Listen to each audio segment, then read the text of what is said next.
away.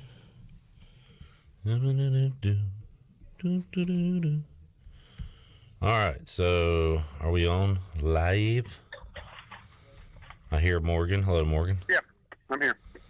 All right, so we are about to talk to Morgan Ahlers live. It is 1:32, and we will air this on our radio side of things coming up at 5 o'clock. But giving you the interview live as it happens here on Pirate Radio.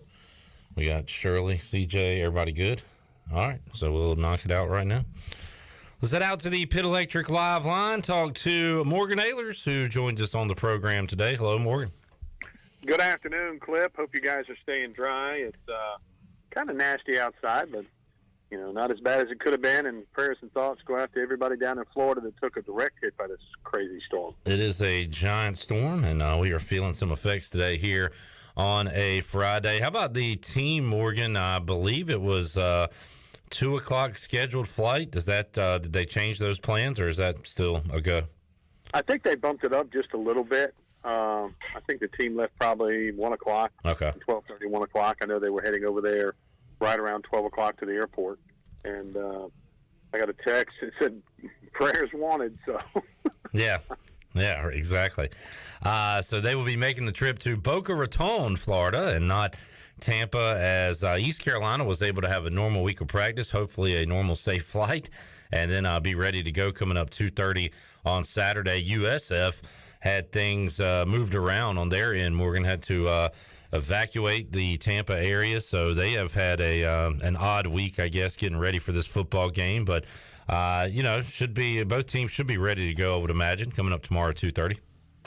Yeah, I think so. I think, East Carolina, it's the flight down there might be a little bumpy. I don't think they're making a direct route down to Boca Raton. I think they're sort of going west and then going south and sort of trying to skirt the effects of it. So I guess once you get going up and, getting over the clouds, it's not so bad. But kind of bumpy, but I think they'll get down there and hopefully get settled in tonight and have a great game tomorrow and hopefully come out of there with a Pirate win. Need to bounce back, and I think they will, but man, a step back last week against Navy where it felt like things were going in the right direction offensively for East Carolina, and not a lot of run game last week outside of a Rajay Harris 41-yard run. You had a Rajay fumble, you had Ahlers interception at the end of the of regulation, and just felt like East Carolina was still going to come out with a win there. Didn't do it, and now sitting 2-2, Morgan. But this team has shown they've been resilient coming out of losses. I think, and I hope tomorrow will be the same. I think they will. I think they've had a really good week of practice. I mean, I think they were disappointed, they were hurt, and I think they were more ticked off than anything else that they didn't come out of there with a win last week. And hopefully they will bounce back tomorrow. South Florida is a good football team. They've got a lot of transfers in. Jerry Bohannon, the quarterback for South Florida, is very multidimensional in what he can do. When he was at Baylor, and he's shown that this year. So I think they've got to really do a good job of containing him. I do think the Pirates are going to be able to move the football tomorrow, whether it's on the ground or in the air, and hopefully they'll have Keith Mitchell back. We'll see, and I think it's going to be a good day for the Pirates. I really do. I think they're focused on what they need to do, and they know what their season goals are, and the goals are still in front of them. They can, they control their own destiny. And I don't think there's anybody in the conference that's going to go undefeated this year. I don't think there is a Cincinnati in the conference this year from last year when they ran the table and made it to the Final Four. I think the Pirates are in a good situation. They just have to go out there, take it one game at a time, as they say, and take care of business tomorrow. Holden Ahlers on the year, 9 touchdowns, 3 interceptions. You mentioned Bohannon, Morgan, one of the strangest stats in college football right now. USF, the only team in the country without a passing touchdown. No touchdowns, 6 picks for Bohannon on the year. Some of that injury-related last week with his best weapons out. But, man, that is that's probably going to change tomorrow. I mean, he is due for a touchdown. We'll see. This East Carolina defense has been good, but man, that's a crazy stat 4 games into a season. It really is. Last year when Bohannon was at Baylor, if you go back and look, he didn't have the best completion percentage. His strength is, trying to extend plays, and when he went out for Baylor, I think late in the season it hurt them a little bit. But, it's a matter of, our defense keeping still playing the way they played all year. They played really, really well. They can't give up the big play, and that's what's hurt us a little bit at times. But for the most part, our defense has played pretty good, and so has the offense. If you look at it on paper, we're 2-2, but we're 6 points away from being 4-0, and that makes that's a big difference. And again, they've got to go down there. They've got to focus on the job and task at hand tomorrow, and go out there and beat the people that you got to take care of each and every Saturday. And I think they've got a good shot at that tomorrow. I don't think with the game being played in Boca, the Tampa fans probably aren't going to make the trip.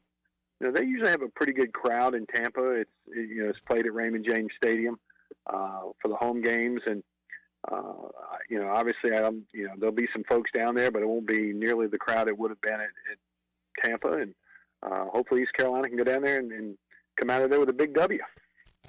Morgan Ahlers joining us on the Pitt Electric Live Line, and a special guest has joined us in studio. Jared Plummer, not used to seeing him without a megaphone in his face, but he's popped by. What's up, Jared? Just in the area. Yeah, it's just hurricane day for all of us, so I figured to come in. Come join our hurricane party, Why right? not? I was waiting for I heard the booze was here. Maybe it's in the other room. You'll see Jared at all the home games. You going to any away games this year? Making any travel plans for football? Not this year. No. Nope. Bowl. Okay. Get bowl game ready. Yeah, you got it. Where are we going bowling this year, Morgan? Don't know. I haven't even really looked. Morgan Ahlers will be there as well. Yeah, playing down there. Mike Houston addressed this earlier in the week, Morgan, too, that, a couple years ago they played in front of zero crowd. So they should be ready. Not only that, coming off a loss, you would think they'd be able to create their own energy. They're going to have to for this game because it should be a pretty stale environment, I would think, down there. Yeah, yes and no. I think you'll have some folks that are maybe some USF fans that live in that area going to be down there. I think it's a 4-hour trip from Tampa. However, you got a lot of Pirate fans down in the Florida area. I mean, when we've been down there to South Florida, been down there twice since Holton's been playing, and there's always a good contingent of Pirate people down there. And just in the Florida area, I know last time I was down there, I saw Larry Shannon and a lot of the guys that played at East Carolina in the years past that were from Florida, because you got to remember Steve Logan, when he was coaching here, he really went after the state of Florida. The Chris Johnsons of the world are from Florida. Jeff Blake was from Florida.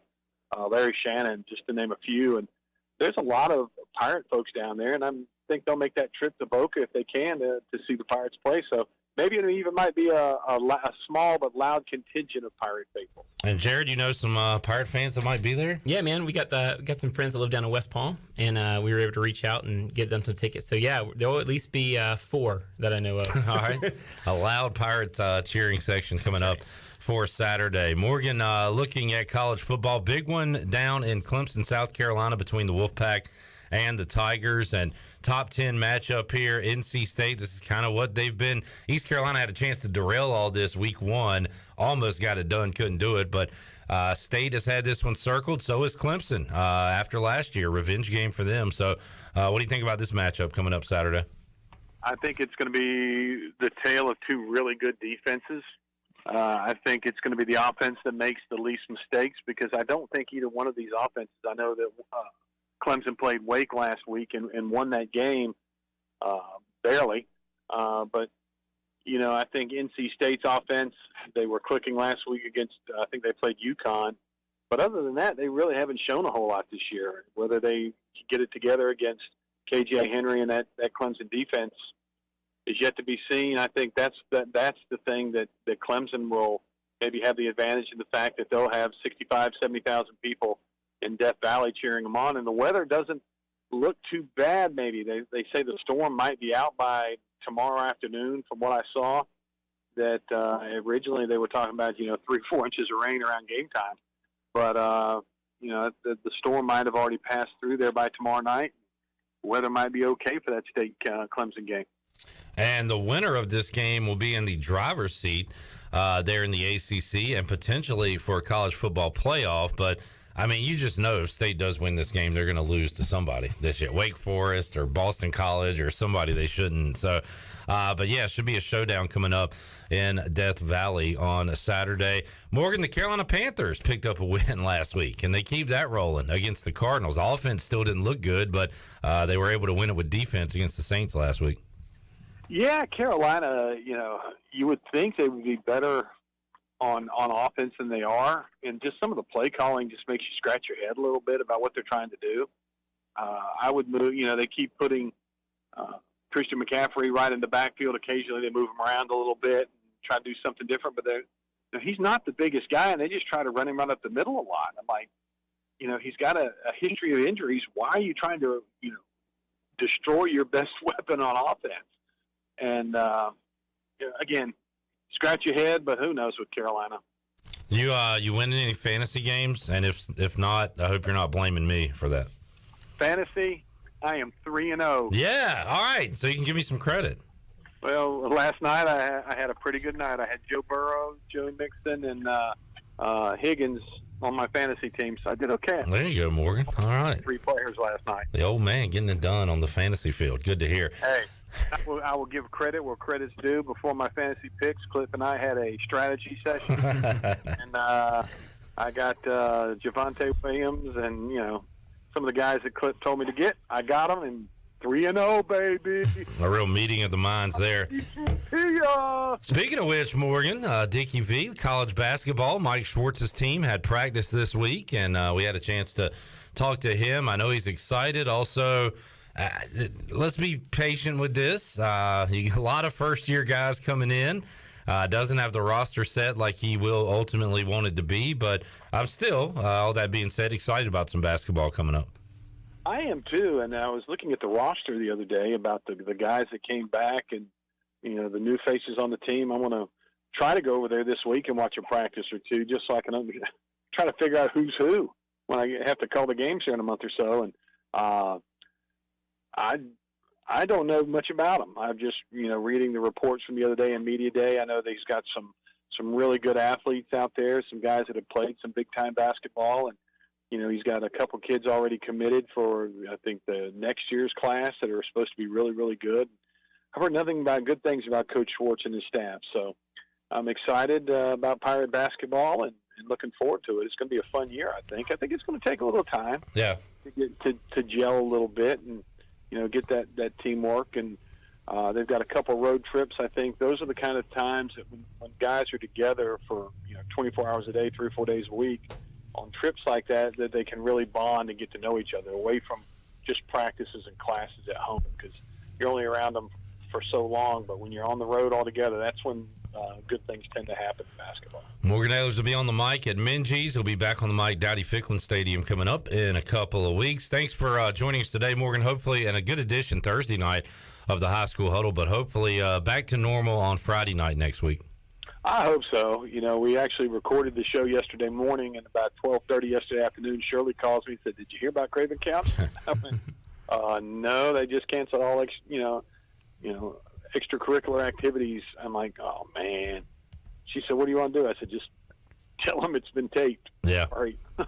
They'll play it eventually, and we've previewed the game already. We had an awesome run of nice Friday nights here in Eastern North Carolina during high school football. We were due for a bad one, so hopefully another nice one next week. Morgan, thanks for joining us, man. We'll catch up with you again next week.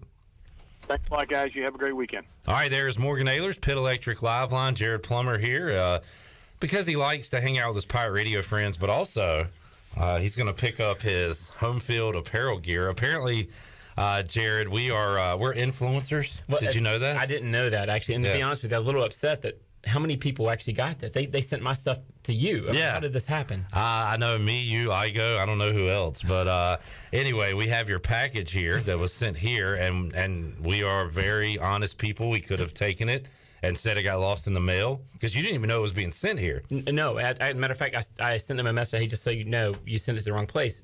I think I haven't received it. I think you need to send me more. Okay, yeah. Well, so you're trying to get a little more, but we got that for you. Anything? What's going on with you? No, not a whole lot. Just trying to weather the storm. But no, truthfully, there's a lot of moving parts in ECU athletics right now. All for the good. Look, certainly we could be 4-0. Everybody knows that. We've hashed that over. But in the end, man, look, I love what's happening right now with everything from Gilbert to, look, our chancellor to Gilbert to Mike Houston, all the positive there. Our defense, I think, is playing their tails off. Look, I mean, obviously baseball, I'm a big baseball guy. Yeah. Love what's going on with baseball.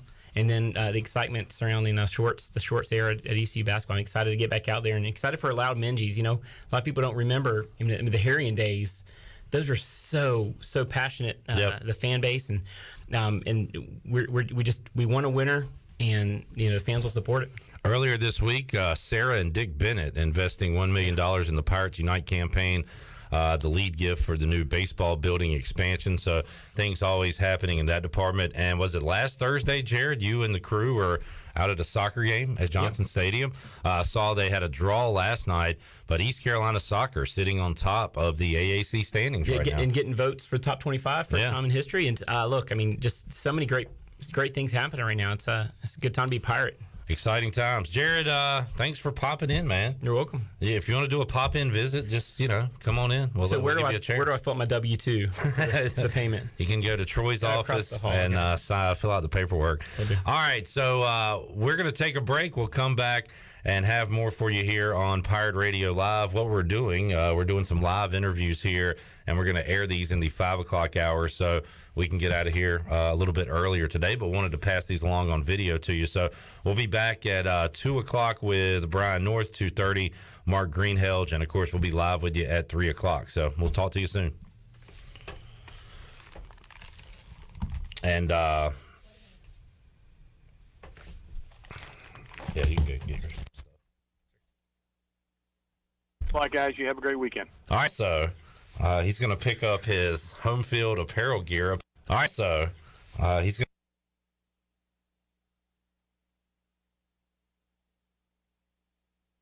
Can they just have to go out there? Holden Ahlers on the year, 9 touchdowns, 3 interceptions. You mentioned Bohan and Morgan, one of the strangest stats in college football right now. USF, the only team.